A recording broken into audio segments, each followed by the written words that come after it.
पीछे हो, सारे पीछे हो।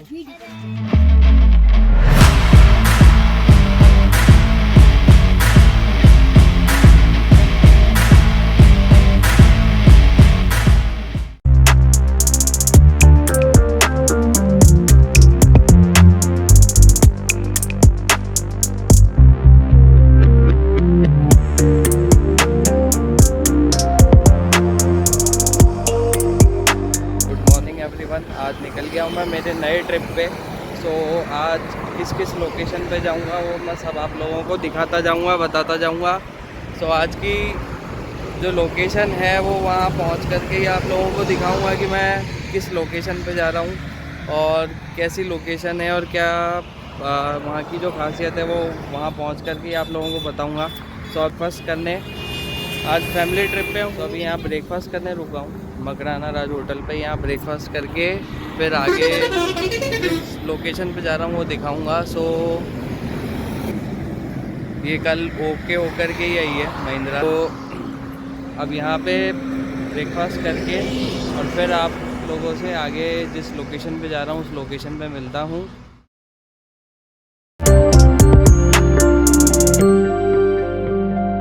अभी यहाँ रुक करके ब्रेकफास्ट और ये सब किया है।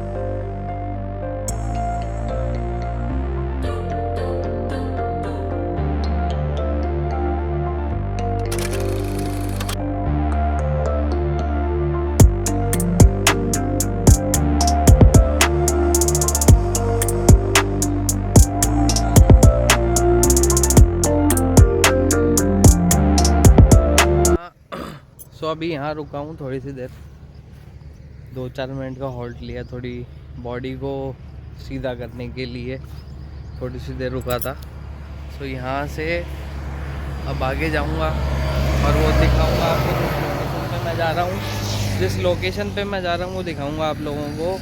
तो आज संडे था तो संडे को विद फैमिली एक लॉन्ग ट्रिप पे निकल गया। सो ये खड़ी अपनी एक्सयूवी, हाँ वो इस तरह का व्यू है यहाँ पे पूरा।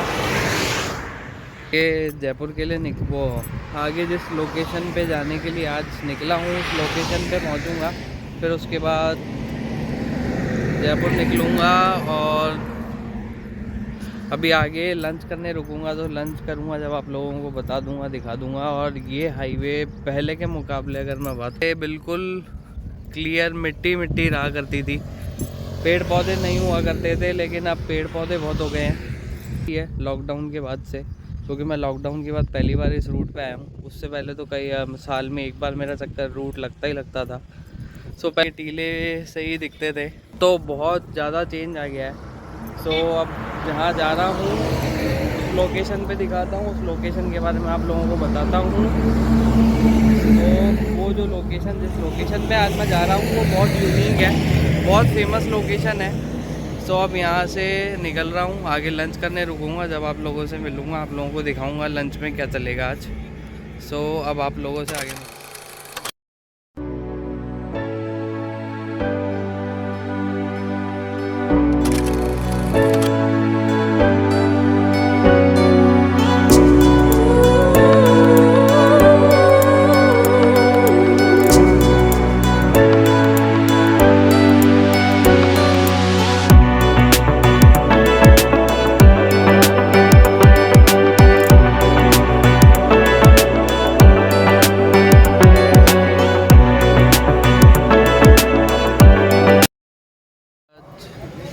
पहुंच गए हैं करणी माता मंदिर, जो कि देशनोक बीकानेर में है। सो अब मैं पहुंच गया हूं करणी माता के। अब आप लोगों को दर्शन कराता हूं करणी माता के। सो यहाँ की कुछ एक चीज़ें हैं, कुछ एक इन्फॉर्मेशन है जो मैं आप लोगों से शेयर कर देता हूं। बाकी जो भी इन्फॉर्मेशन होगी मैं उसका लिंक डिस्क्रिप्शन बॉक्स में दे दूंगा। सो किसी को भी पूरी हिस्ट्री जाननी हो करणी माता की, सो वो मेरे डिस्क्रिप्शन बॉक्स में विकिपीडिया का मैं लिंक दे दूंगा। तो इजीली आप लोग सर्च कर लेना, जान लेना कि करणी माता का मंदिर का पूरा जो इतिहास है वो क्या है क्या नहीं है, पूरी हिस्ट्री उसमें लिखा हुआ है। सब कुछ शेयर कर दूंगा मैं आप लोगों को। तो ये जो सामने मंदिर है, करणी माता का मंदिर है। यहाँ पे आप लोग देख रहे हो बहुत सारे चूहे हैं, तो ये मंदिर फेमस है अपने चूहों के लिए। सो इस मंदिर को कहा जाता है चूहों वाला मंदिर। ये अब आप लोग आराम से करणी माता के दर्शन करवाता हूँ आप लोगों को। करणी माता के दर्शन करो। ये अब आप लोग जो ये फेंसिंग देख रहे हो, ये सब इन चूहों को प्रोटेक्ट करने के लिए ही लगा रखी है, ताकि कोई चील या कौवा, ऐसा भी कोई भी जानवर इनको उठा करके और इन चूहों को लेकर के कहीं और ना चला जाए। सो ये मान्यता है यहाँ पे। और जो भी भक्त आते हैं, दर्शालु आते हैं, उनको किसी को भी कोई भी चूहा हार्म नहीं करता, कोई नुकसान नहीं करता। सो आप लोग बस एक चीज़ का ध्यान रखें कि जब भी आप दर्शन करने जा रहे हों तो पैर उठा करके ना चलें। पैर को रगड़ के घिसते हुए ही मंदिर तक पहुँचे, दर्शन करें। बिकॉज़ किसी भी चूहे को कोई हार्म नहीं होना चाहिए। आराम से करणी माता के मैंने आप लोगों को दर्शन कराए। सो प्लीज़ कमेंट करके बताना कि आप लोगों को करणी माता के दर्शन कैसे लगे। और ये बहुत ही शांति पीसफुल सी प्लेस है। सो मैं हर साल नवरात्रि में आता हूँ। जो मैं आप लोगों से शेयर करना चाहता हूँ कि करणी माता के दर्शन अधूरे ही रहते हैं अगर हम, जो करणी माता के जस्ट ऑपोजिट में नागनेचा माता का मंदिर है, अगर हम उसके दर्शन नहीं करते हैं तो। सो मैं आप लोगों को वहाँ के भी दर्शन कराऊंगा। लेकिन वहाँ तक पहुँचना कैसे है वो मैं आप लोगों को बता देता हूँ, क्योंकि 80% लोगों को पता नहीं है कि वो सीधा करणी माता के आते हैं, दर्शन करते हैं और सीधे निकल जाते हैं। लेकिन करणी माता के दर्शन अधूरे माने जाते हैं अगर वहाँ आप जस्ट ऑपोजिट में जो मंदिर है नागनेचा माता का, अगर वो वहाँ आप दर्शन नहीं करते हो तो। सो जब अपन करणी माता के लिए एंटर होते हैं तो एक रेलवे क्रॉसिंग अपने को दिखती है। वो रेलवे क्रॉसिंग क्रॉस करके नोखा वाले रोड पे जब अपन पहुंचते हैं तो एक रोड जा रहा है, मेन गेट सा भी बना हुआ है वहाँ। उस गेट के अंदर सीधे सीधे जाओ तो नागनेचा माता का मंदिर है। व्यू सारे सीन नागनेचा माता के भी आप लोगों को दर्शन कराता हूँ। फिर वहाँ से दर्शन करके अपन सीधे फिर जयपुर की तरफ निकलेंगे। और अभी तक लंच नहीं किया है। सो अब यहाँ से दर्शन करके फिर आगे निकलूँगा। जब लंच करूँगा तो आप लोगों को दिखाऊँगा कि आज मैं क्या खाने वाला हूँ। फिर उसके बाद सीधा नॉन स्टॉप निकलेंगे वापस घर को। पहले हटो, पीछे हो, सारे पीछे हो, सारे पीछे हो, पहले हटो, सारे पीछे हो। चलो तो अभी यहाँ रुका हूँ लंच करने के लिए। टाइम हो गया है 4:30। ये बीकानेर से जब वापस जयपुर की तरफ हाईवे पकड़ते हैं, जयपुर वाला। सो जो चेक पोस्ट आती है शुरुआत की बीकानेर में जब एंटर होते हैं तब की, वहीं ये पड़ता है खंडेलवाल फूड एंड केटर्स। सो अब यहाँ लंच करूँगा। लंच करके फिर वापस जयपुर के लिए निकलूँगा के दर्शन करे। और कोई भी करणी माता के दर्शन करता है तो करणी माता के जस्ट ऑपोजिट में जो रेलवे क्रॉसिंग है वो क्रॉस करके नूका वाले रोड पे अपन निकलते हैं तो रेलवे क्रॉसिंग आती है। वो रेलवे क्रॉसिंग क्रॉस करते ही नागनेचा माता का मंदिर है, वो ज़रूर उस पे दर्शन करके आओ। क्योंकि करणी माता कहा जाता है कि करणी माता के दर्शन पूरे जब भी होते हैं जब वहाँ भी इंसान दर्शन करके आए। सो कोई भी करणी माता के, बीकानेर करणी माता अगर दर्शन करता है, करने जाता है, सो नागनेचा माता के दर्शन ज़रूर करके आओ, तभी जा कर के आपके दर्शन पूरे होंगे।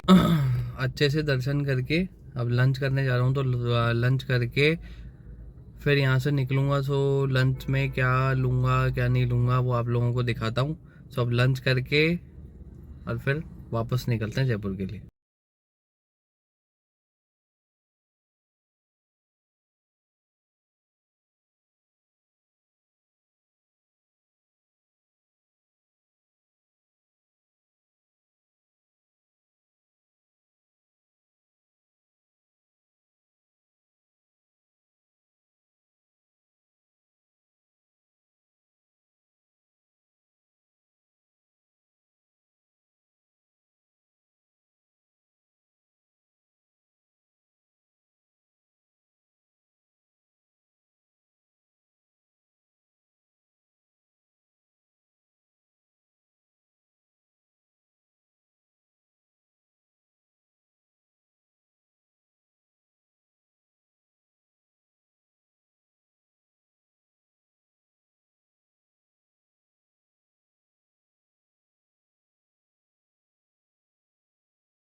सो अभी यहाँ रुका हूँ चाय ब्रेक के लिए।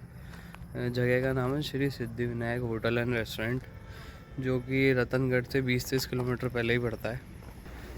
और ये खड़ी अपनी एक्सयूवी। चाय पी करके और फिर वापस जयपुर के लिए निकलूँगा, क्योंकि सुबह से गाड़ी चला रहा हूँ। सो अब टी ब्रेक लिया है, टी ब्रेक ले करके फिर सीधा जयपुर निकलेंगे, क्योंकि टाइम हो रहा है 7 बज गए हैं। सो जयपुर पहुँचते पहुँचते शायद 10:30-11 बज जाएंगे।